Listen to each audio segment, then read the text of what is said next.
So this is the book that I am picking today, Bewitched. The language which is used in this book is appropriate for any intermediate English learner. So if you are at an intermediate level, this is really good. You will feel comfortable, yet you'll also face some challenges, because when we are learning English, we need challenges in order to learn new vocab.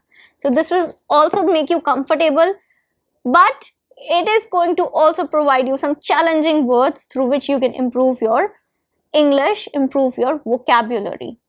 This is not a very popular book, or you might not know about this book, but this is something that I hold dear to me, because I remember this that I bought this book when I was in grade 9th or 10th. So I bought this from book fair, and this is pretty awesome. It has short stories related to witches and wizards. Bewitched, stories of witches and wizards. So through this cover, it seems that the stories are going to be so dark and gloomy. But I'm not going to give you any spoilers. Now you have to decide, is the story really dark? Is the story scary? Or is there going to be a twist in the story? Let me tell you, you're going to love it. I'm going to read my favorite stories of all from this particular book, and you will love the story, believe me. This is something very interesting.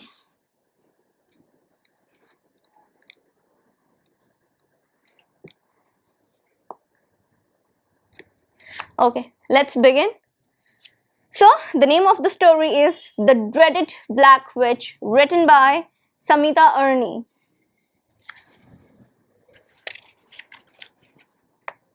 Are you ready? Listen carefully now. Evil hovers above the dreaded black forest. Evil spreads her black arms wide, cloaking the forest, changing the green of fresh leaves and the brown of rough bark into immutable black. Evil awakens the slumbering spirits of the trees and fills them with the murderous purpose. And when some lost traveler is unfortunate enough to stumble on the dreaded black forest and lay his weary head on the black ground seeking sleep, the trees cluster closer together and plunge their branches into his slumbering body, ripping out his heart. His blood soaks the ground, dripping onto the roots of these evil trees, sating their murderous thirst. So the legends whisper. Now I'm gonna take a break here because I need to tell you some quick vocabulary so that you can understand it. So slumbering body. Slumbering means sleeping. When someone is in deep sleep, that is slumbering. So another word that I want to review here is plunge their branches. So the trees, they are described as evil and they plunge. That is to suddenly push with a force, with a sudden force, and they rips the heart out of the sleeping person. Oh my God. Let's see if the story is going to continue like this or it's going to change. So the legends whisper. Now, so the legends whisper, it's an expression. It means the legends, the stories, they whisper. Like people have rumors, they tell each other. These are the stories that have been told since ages, and they are told through generations. So basically, the author wants to say this is not true. Nobody knows if this is true or not. The legend says it. For example, the legend of Ashwathama. There is a legend that people say that Ashwathama still roams around the world, but we don't know it. It's the legend. So similarly here, it's the legend. Let's see if this is true or not in this story.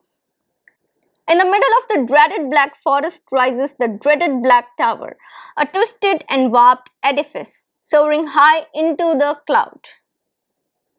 The clouds of stinking black smoke billows from the numerous chimneys that adorn this tower.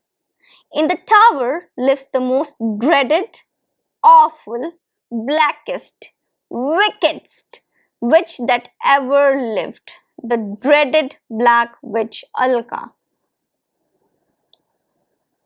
On a gloomy morning, Alka was absorbed in her work, that of being the most evil witch alive. She was working on a particularly evil potion, a potion that would transform naughty children into demons. She threw a dozen newt's tails into the cauldron, 2 bleeding hearts, 5 burnt toenails. One ingredient was left, the most potent ingredient. The dark fears of nightmares, condensed and purified into a black gas, that which has trapped in a corked crystal bottle. So, corked crystal bottle, you must have seen in magic shows and all that, the clear crystal bottle with a cork on top. So, the corked crystal bottle.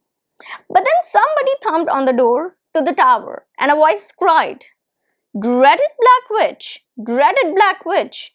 Open up your door!" Alka, caught off guard, dropped her crystal bottle. The bottle broke, and precious gas of nightmares fled towards the sky, escaping out of the black chimneys. "Drat!" cried Alka. "Double drat! That was expensive stuff. I had to sell 2 petrified unicorns to get that. And the demon king Taraka wants the whole potion by next week." She opened the door to see who had so rudely interrupted her work. It was a princess. She looked up in surprise at Alka. "I am Princess Anahita. Are you the dreaded Black Witch?" "Yes, I am," bellowed Alka. "You're not exactly what I expected."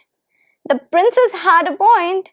If someone was called the dreaded Black Witch, you would expect this person to be a shriveled, ancient hag, warts jostling for space on her desiccated face, toenails and fingernails curling into sharp talons, with matted hair, emitting a foul stench.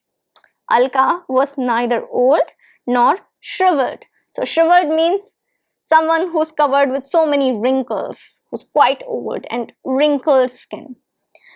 She had a wart or two, a crooked nose, and thick eyebrows. She wasn't a beauty by any reckoning, but still she fell a bit short of the impression conjured up by the words "the dreaded Black Witch." In fact, she looked rather ordinary. Alka was quite sensitive on this subject. "You don't look like a princess either." Anahita looked woeful. Woeful means sad. Princesses are by definition beautiful, with soft skin the color of buttermilk, curling blonde tresses means hair, and a slender figure. This princess was tall, gawky, with pimpled and spotty skin and greasy strawberry-colored locks. Locks again means hair. It was only her fine robe and diadem that announced her status. "Alas," the princess sighed, "that is my misfortune, and that is why I am here. No princes, kings, or brave knights flock to my father's court seeking to woo me.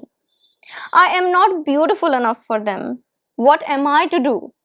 How am I to find my prince?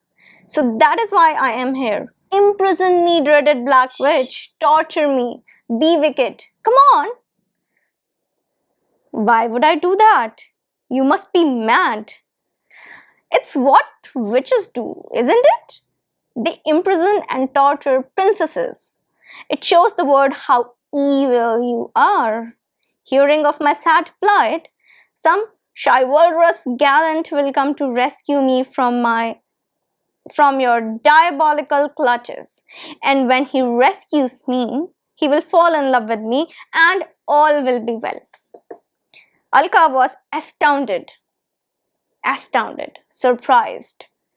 "Look here, I'm really busy being evil and I have no time for the likes of you. Stay here till someone rescues you. My foot. Firstly, no one can rescue anyone from my diabolical clutches. And secondly, You'll just be in the way.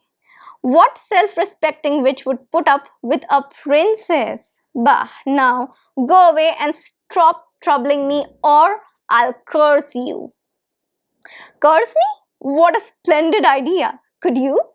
Alka shut the door in the princess's face.